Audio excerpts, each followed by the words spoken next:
suite and talk to a man who knew him very well, Henry Lewin, who was a big man with the Hilton chain. And you'll see that interview following these messages. We'll be right back.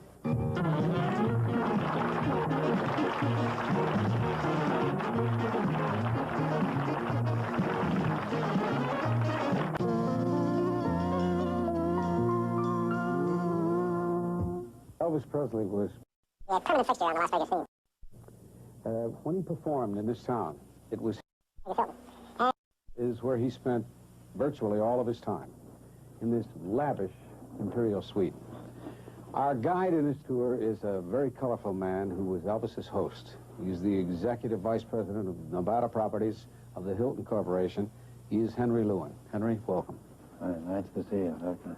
This is not strange territory to you, I'm certain, because you obviously have been here many times. Did you visit with him much? Oh, yes, very often.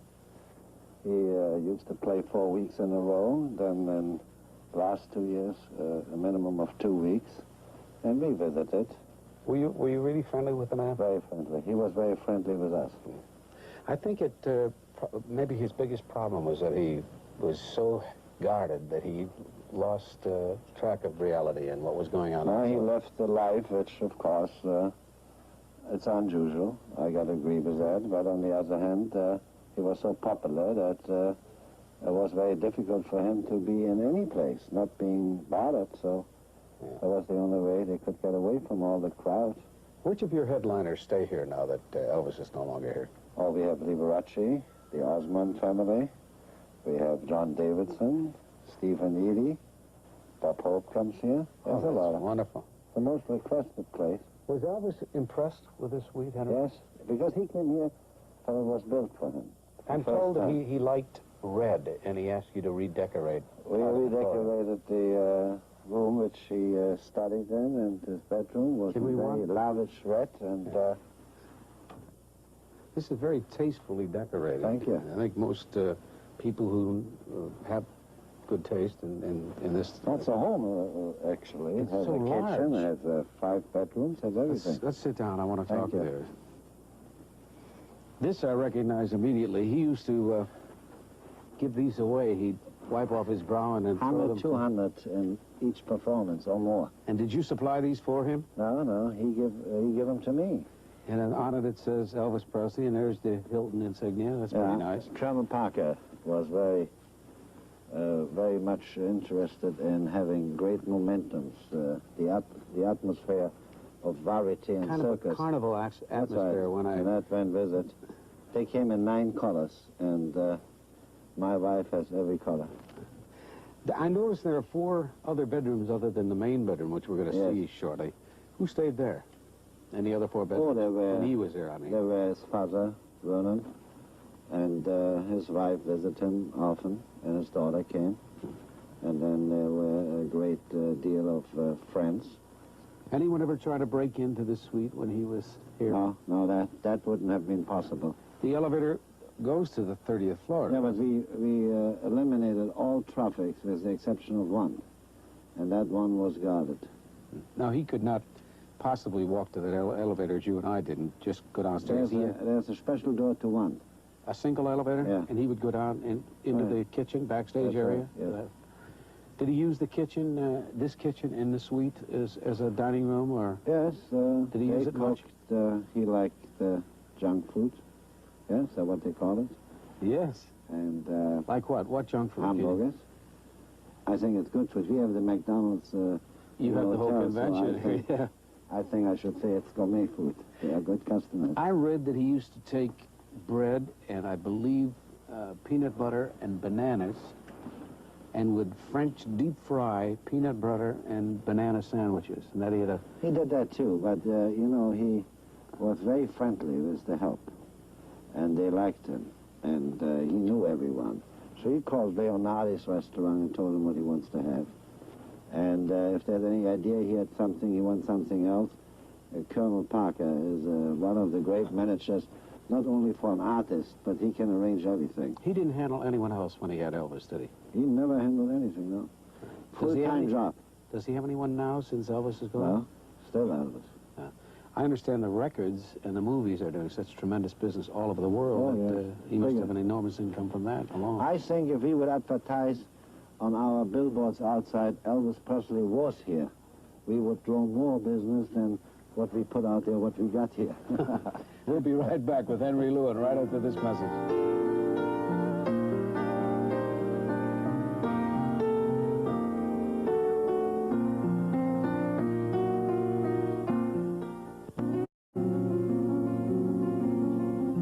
I remember coming to an opening night of Elvis's here, and I was at the time playing Las Vegas myself, and it was like a carnival atmosphere. Everybody was walking around with hats on that said Summer with Elvis or something, and they were selling albums and teddy bears and things in the lobby. Did Colonel Parker create that atmosphere? That's his life. That man is absolutely a phenomenon in regards to type of promotion. He knows exactly what he wants to do, and he plans it to every detail. I got to ask you something. I'm looking at that fixture over there, and there's a story. The story goes, according to some gentlemen I had on my show who are bodyguards of his, who, by the way, say they will submit to a lie detector test to substantiate the things that they've said, that Elvis sat on that black couch over there and took a pistol and shot out those lights. Do you have any knowledge of that? All I can tell you is this.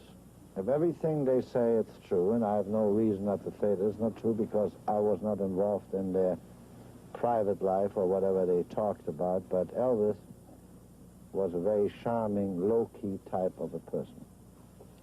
I would not allow anybody to take a pistol and shoot around when people are there, but if they were both alone here and they shot, then they must have fixed the wall the same time they shot it, because otherwise I would have known about it. Mm-hmm. And for the protection of himself and other guests in the hotel, we would have made a protest.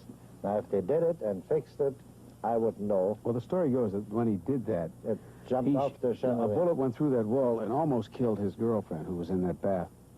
I Behind that believe wall. the story better now because the first story is not dramatic enough. It has to go now into the room, And kills almost the killed. girlfriend, and makes me fall off the chair in the basement. There's also a story that one night he was literally climbing the walls in that bedroom when he called his bodyguards and said, "You've got to get rid of this man. It's driving me crazy. He's brought more unhappiness into my life than I can deal with, and he's got to die." And he asked his bodyguards to call somebody to handle the job for him and get rid of, I think the fellow's name is Mike Stone. You mean the karate? The karate expert, yes. My wife has moments like that, too.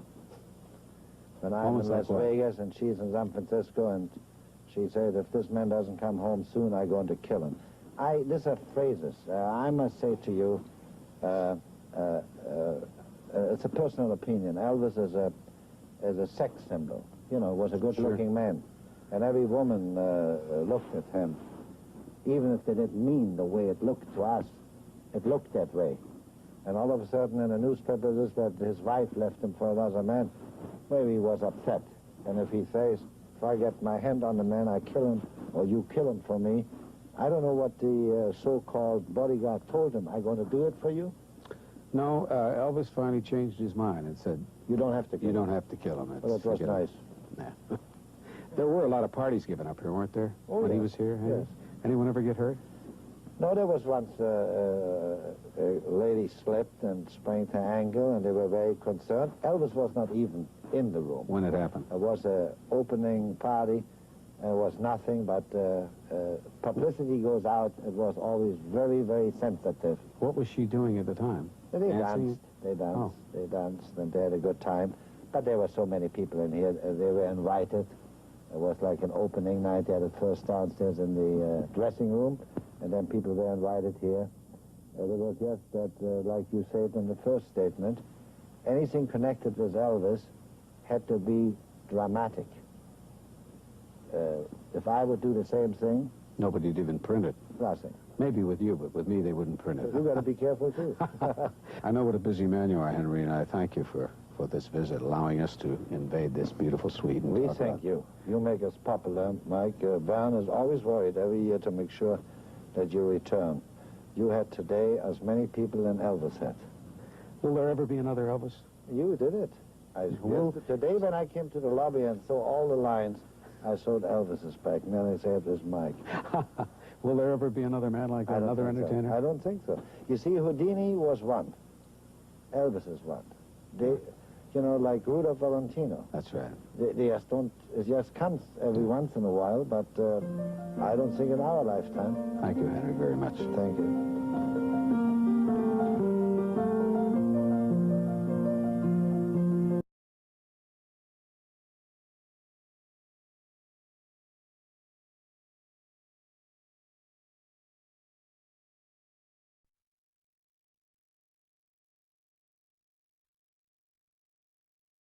Did he always drive Cadillacs? No, Elvis drove a lot of cars.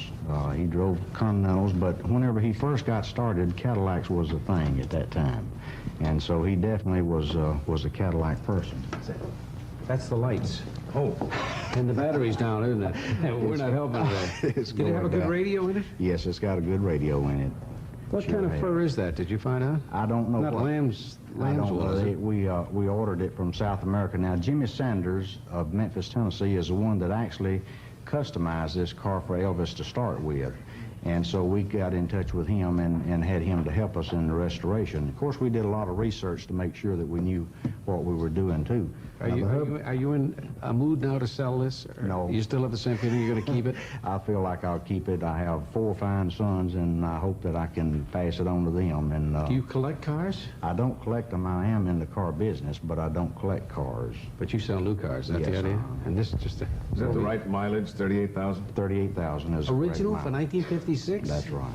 Do you drive this at all now? We drive it on rare occasions, but unless, you know, we have escorts, we never put it on the street. And we have to have somebody in front or in the rear to make sure, you know, that nothing Thank you for happens. bringing it down to You're show quite our welcome. viewers. I appreciate it very much. We'll be right back with David Sheehan right after this.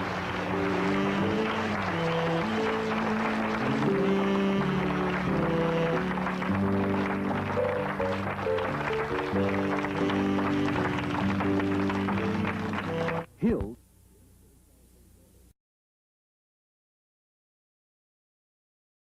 His friends Linda Thompson and the...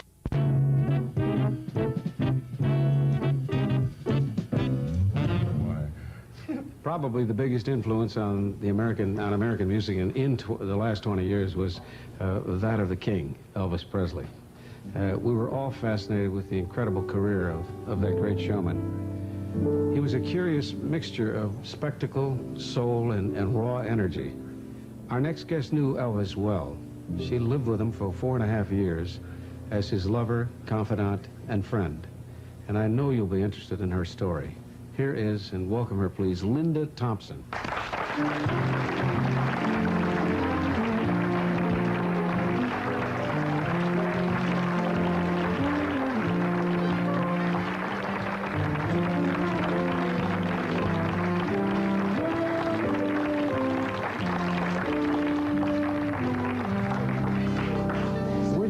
Weren't you a former beauty queen? Of sorts. What, Memphis? I was Miss Tennessee University. Oh, Miss Tennessee. How did you meet Elvis? I met him in '72. I was Miss Tennessee University at the time, and my girlfriend was Miss Rhode Island. She had just moved to Memphis. And we were planning to get a job and go to work and become roommates. And we were invited to a movie theater together to meet him. And I thought, well, you know, he just wants to meet Miss Tennessee. That's very nice. And we went to the theater. We almost didn't go because I wasn't sure. I thought, you know, I was a small town girl, and I thought, oh, this is a big star. You know, I don't know what he's going to pull. But he came and sat next to me and pulled the old yawn and stretch of the arm behind the seat bit. And I was very standoffish because I thought he was still married. The news hadn't broken that he was separated. And he said, you know, honey, you realize I'm not married anymore. I said, oh. But So you were we put were off by together. him at first. I wasn't put off by him. I just had no intentions of getting involved with a married man. You know, I thought he was still married at the time. Was he? I thought he was pretty cute. What was it? What kind of a guy was he? Was he easy to get to know? Yes, he was very trusting. He was easy to get to know. He was somewhat of a difficult man. He was very paradoxical. He was a very strong figure, a very intense man, and yet he needed a mother figure very much in his life. Wasn't that his nickname for you, Mother? Mommy, yeah. Mommy, isn't that strange? Sort of That's interesting. I find that very interesting. What did you do on your first date? Our first date, Was it- I met him at a theater. Was it? Well, that was the first date? Yeah, and then we were invited to his home the next evening, and he took us on a tour of Graceland, and we rode golf carts. And he was very much like a little child. He enjoyed just playing in the yard, you know, playing on his golf carts and riding motorcycles and that kind of thing. I also read that, have read several things about Graceland, that it was the kind of decor and all was kind of Garish. garish and carnival-like. In a sense it was, but then Elvis was a very outlandish figure in his own right. You know, he was very flamboyant in his lifestyle and his generosity and the way that he dressed, so it was very befitting, I thought. He lived a strange life. They made him, he surrounded himself with what he called bodyguards, I guess. And Memphis Mafia. yeah, is that what you call them? The Well, that's Memphis what Mafia? the press called it. And they really didn't let the man go anywhere. He couldn't, like, look, if Bob and I decided we wanted to go have lunch after the show, we could go and have lunch, you know. It wasn't so much the people around him. It was just his lifestyle. He had grown so acclimated to that sort of life that became normal for him. He And didn't it ever really express was, a desire to say, hey, look, occasionally, did he yeah. ever put on... No, he never tried disguises. I know what you... I wanted to go to Disneyland so badly. I wanted him to be able to experience Disneyland, you know, something like that. I thought he would really enjoy it. But he had such a presence. You know, he had his own stance, his own walk. I think that no matter what he had they'd know done, him anywhere, they yeah. would have known him. Yeah, you were there with him for 4.5 years. You lived with him for 4.5 years. Did you ever feel like you were kind of Rapunzel? penned in like him? I did, yeah. My girlfriend worked in the office, and she used to often pass my dressing area and say, Rapunzel, Rapunzel, let down your hair, because it was like living in an ivory tower. Couldn't he have gone, say, to an island in the Pacific and bought it and lived on it so he could roam? I'm sure he could have done much more than he did, but as I said, he had grown so acclimated to that sort of life, it had become normal for him. Did he eat 3 meals a day? Did he play cards all the time? Did he watch He television? watched TV a lot, he read a lot.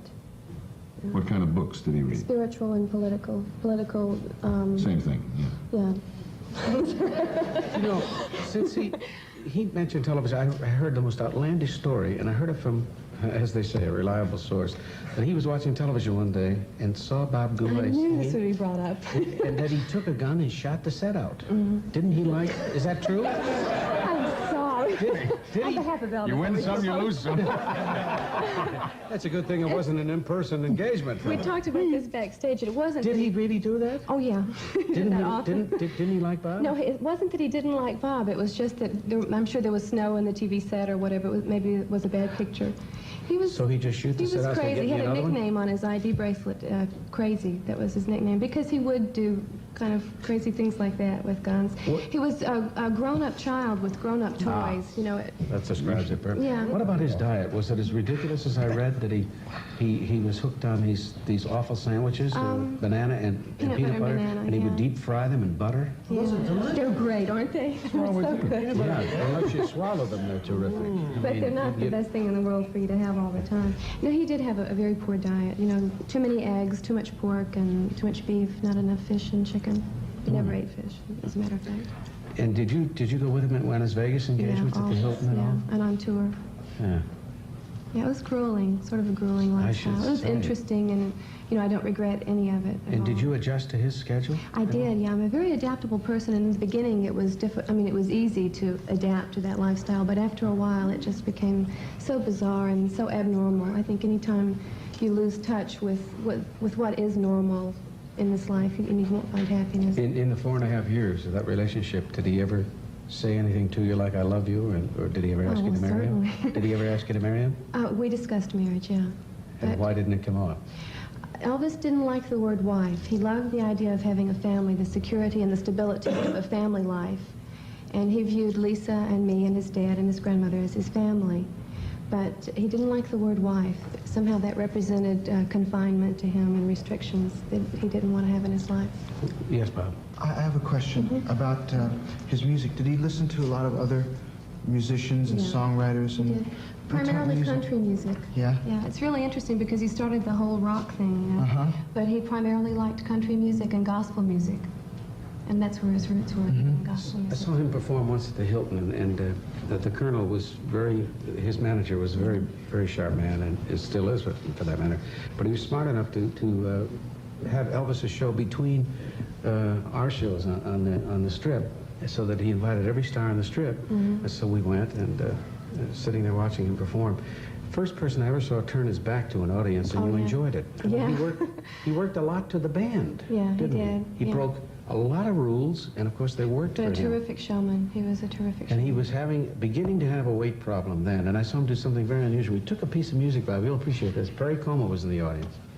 Took a piece of music and he sang "Call Me Irresponsible" off of the sheet music. Call Me Irresponsible? Really? No, not "Call Me Irresponsible." It's impossible. It's impossible. Yeah. Which was Perry Como's song. He didn't make reference to the fact that any of us were there. No. Never introduced a single soul. Ed Sullivan, the late Ed Sullivan was there.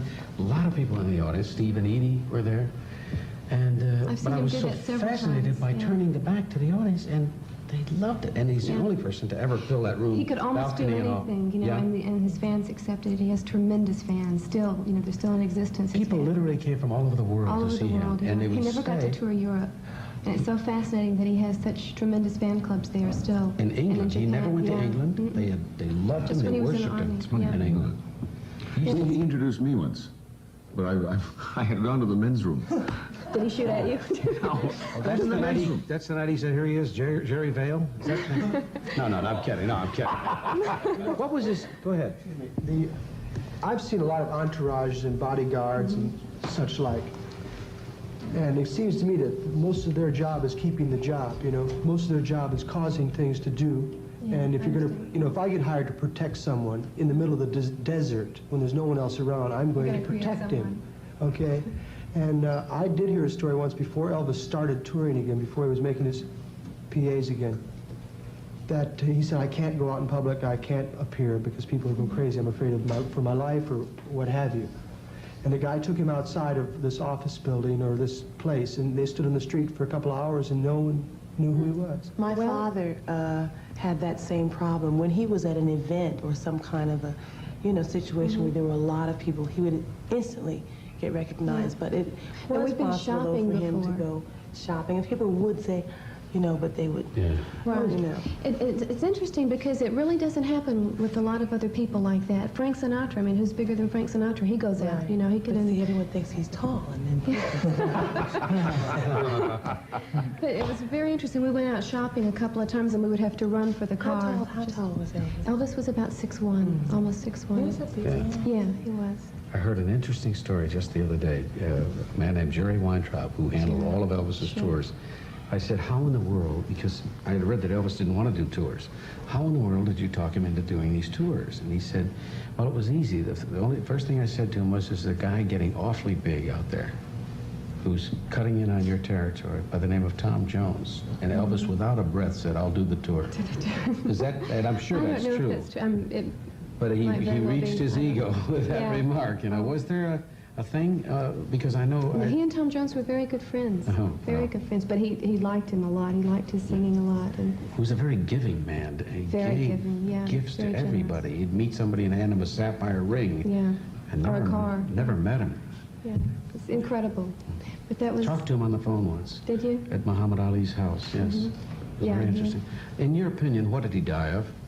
Well, I have no reason to doubt what the doctor said, that it was a massive coronary. Was he into dope? No, it's so unfair that so much has been said about that. If Elvis had a problem at all, it was with sleeping medication, because it's very difficult to control. Difficult sleeping? He had a lot of difficulty sleeping. From the time he was a child, he suffered from insomnia.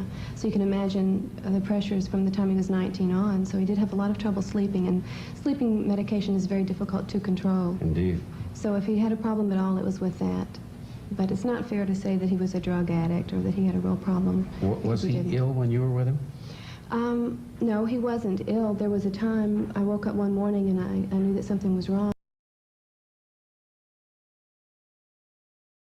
Crush, they don't know how I feel. They call it a teenage crush. They can't believe this is real. That's enough. I don't know if anyone, if the viewers know that he managed Elvis Presley, but he managed you before that, didn't he? Right. When I was about 10 years old, I was playing in a little bar down in Houston, Texas. And at that time, Colonel Parker was managing Eddie Arnold, the great country and western singer. And he came in one night and he saw me. So for the next 3 or 4 years, during school vacations, he would take me out as his valet, whatever. I would carry all his bags, and he would teach me about the business. And during that time, he tried to get me started, but nothing much was happening. I was pretty young. But at the same period, that same point in time, I started working shows in the South with this unknown, fantastic performer, Elvis Presley, who nobody knew about. And one night You were performing on the bill with him? I was like an opening act, yeah. And before anybody around the country really knew about Elvis, he was a gigantic star in like Louisiana, Tennessee, Mississippi, those states. So I would open the show, and one night I called Colonel and I said, "You got to see this guy. I mean, it's a phenomenon. I've never seen anything like it." So Colonel came about a week later and saw Elvis, and that's how they got together. Do you realize, had you not done that, you ever thought about that? What would have happened to him? Obviously, somebody would have discovered him somewhere. Oh, sure. But the right guy saw him at the right time, and that's what this It was a business is all perfect about. marriage. They're both fantastic talents. Did you stay friendly with Elvis through the... Well, I never saw Elvis again after he went to Hollywood and had his first picture, Love Me Tender. I never saw him again. We talked several times on the phone, but, you know, our paths went in different directions. But I'm a big fan of his. I thought he was just fantastic. Oh, incredible. So, Do people expect you to be a lot older, Tommy? Do they say, I remember you back, and they expect you to be a 60? yeah, you know, the other night, a lady came over to me and she said, "I like you very much. I love your singing." She said, "I've been a fan of yours since I was about this high." And this woman was about 75, 80 years old. And you're how old? I'm 37 years old. I know that you have a nightclub act, and you're currently touring. I mentioned... Presley. One of the rare treats came in 1956 on the Ed Sullivan Show when Elvis Presley was introduced to the country. Here's a rare piece of film from that very first show.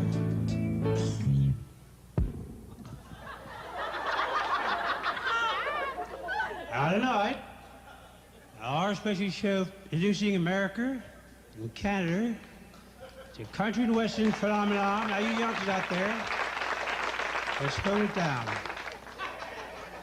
Here is Elvis Presley. Hold you.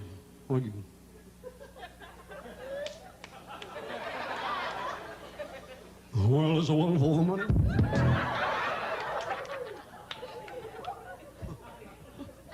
I ripped my jeans. I held you for the show.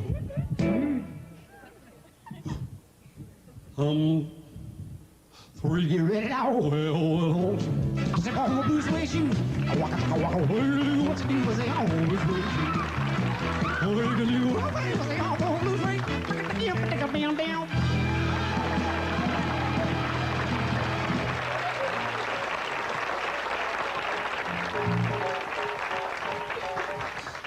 Hi, Chuck Henry begins a special 5-part series dealing with the